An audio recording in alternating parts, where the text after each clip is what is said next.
Tag-ulan na mga kapuso, pero di lang daw sa tubig ulan bumabaha ngayon. Sa dami kasi ng mga nagtitinda ng pagkaing may sabaw na pwede na raw pagtampisawan sa sarap. May bulalo, tinola at iba't ibang klase ng sinigang. Pero para sa kapampangang negosyanteng si Jay, sabaw pa lang daw ng kanyang beef mami, panalo na. Kaya ang kanyang beef mami food truck, humaharurot na raw ang kita. Yung kada buwan po namin na kinikita ay 6 figures po.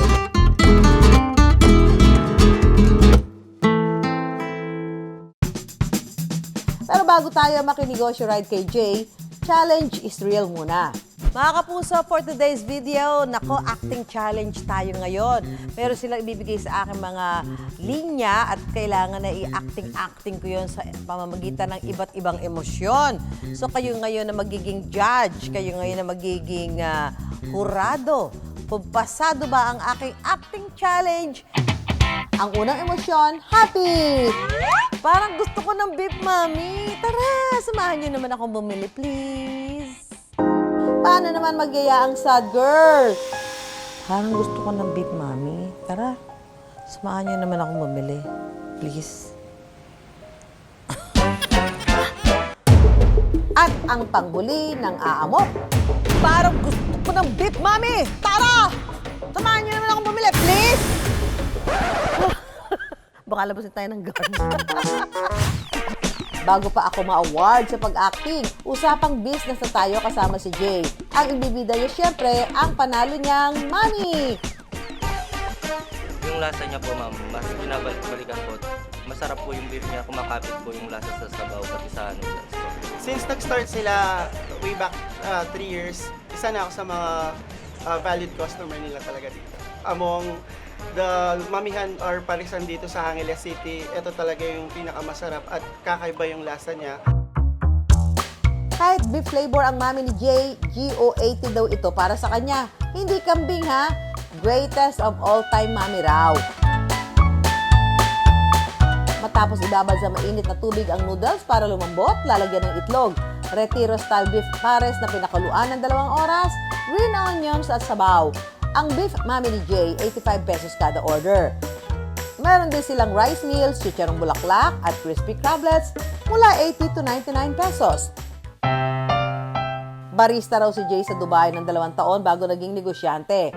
Nung time na yon kasi BPO ako, though maganda naman yung sahod as a call center agent dito sa Pilipinas, kaso naisip ko na gusto ko rin na magkasariling bahay, magkasariling sasakyan, yung may mapundar ba, kumbaga.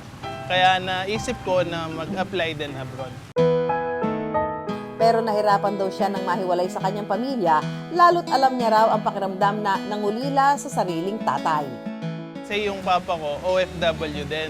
So sinabi ko sa sarili ko na parang ayoko nang ulitin yung mga panahon na yon kasi alam mo yun, nakakalungkot na mahiwalay ka sa mga anak mo. Naisip ko, tama ba yung desisyon ko na umalis ng bansa para, alam mo yun. Pero nananaig pa rin yung makahanap ako ng trabaho na masusustain yung needs ng yung pamilya ko. Nang magkaroon ng kaunting ipon, minabuti niyang umuwi. Tag-ulan na mga kapuso, pero di lang daw sa tubig ulan bumabaha ngayon. Sa dami kasi ng mga nagtitinda ng pagkaing may sabaw na pwede na raw pagtampisawan sa sarap. May bulalo, tinola at iba't ibang klase ng sinigang. Pero para sa kapampangang negosyanteng si Jay, sabaw pa lang daw ng kanyang beef mami, panalo na. Kaya ang kanyang beef mami food truck, humaharurot na raw ang kita.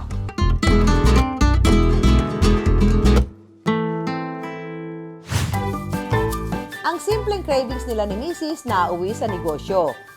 Since mahilig po ako magluto, nag-request po siya na iluto ko na lang. Lalo na po yung taste buds namin, iba dun sa nakasanayan na mami dito sa Angeles. So yun po, tinry ko siya na iluto. Pagkaluto po, nagustuhan po ng asawa ko. Bakit hindi tayo magtinda ng ganito? Nag-post po kami online kung sino yung gustong pa-deliver for tomorrow. So parang ginawa po namin is pre-sell. 3,000 pesos lang daw ang kanilang inilabas na puhunan. Bumili po kami ng mga kailangan sa pagluluto ng mami, yung mga beef at mga noodles, yung mga ganun.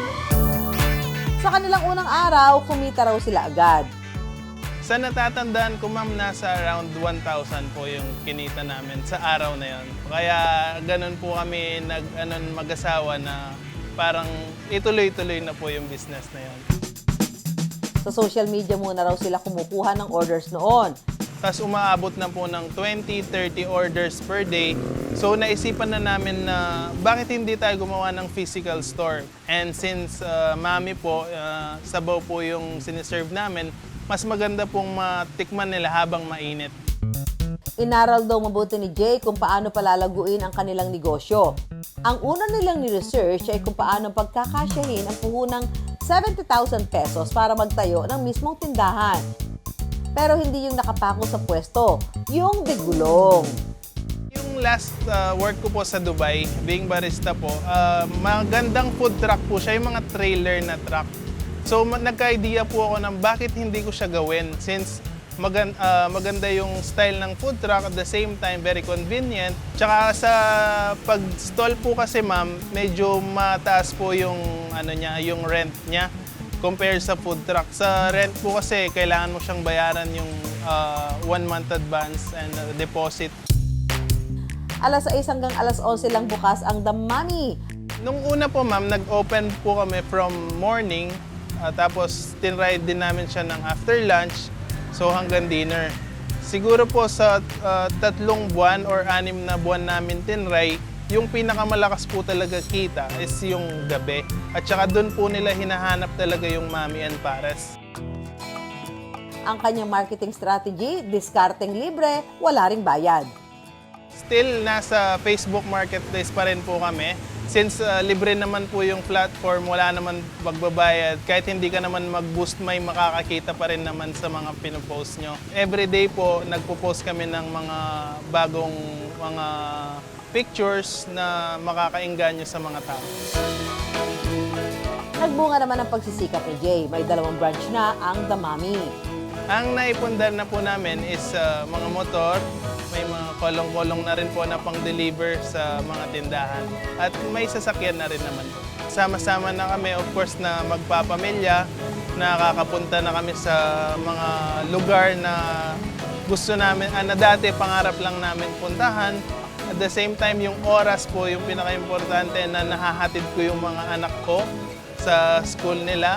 No, yun po yung pinakamasarap sa feeling. Pero kahit malayo-layo na raw ang nabiyahe ng kanilang negosyo, malayo pa raw ang lalakbayin nila.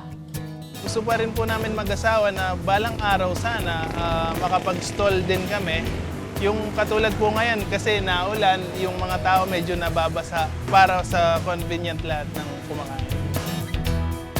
Nawalay sa pamilya, nag-crave ng Mami, nagsikap magnegosyo. Ngayon, unti-unti nang umaarangkada ang kanilang